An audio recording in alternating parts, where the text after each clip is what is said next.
Votre portefeuille va-t-il décoller avec les actions de American Airlines?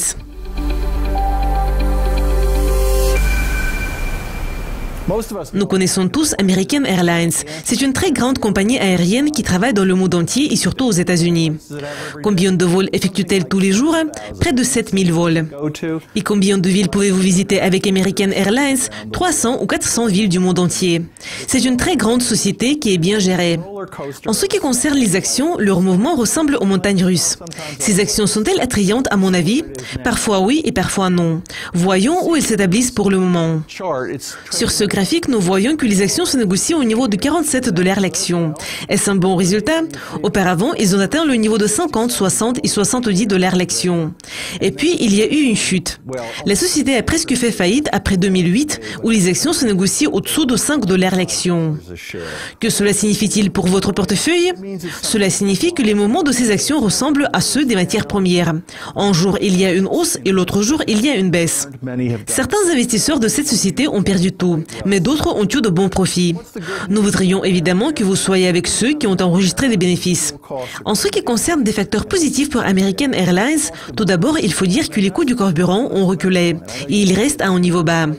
Le loyer de l'argent a baissé. Et c'est ce qui est important pour une compagnie aérienne. S'il s'agit de compagnies aériennes, vous pensez plutôt d'une possibilité d'aller voir votre frère ou votre sœur. Mais les compagnies aériennes ont beaucoup de travail. Ils doivent louer des avions, acheter des avions ou du carburant pour effectuer des vols.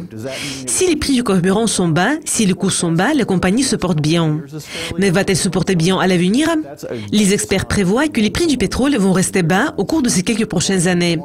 Donc je dirais que c'est une bonne nouvelle pour ceux qui voudraient investir dans les actions d'une compagnie aérienne. Warren Buffett est parmi ceux qui voudraient y investir. Et son point de vue mérite vraiment l'attention des investisseurs. Quels sont des facteurs négatifs?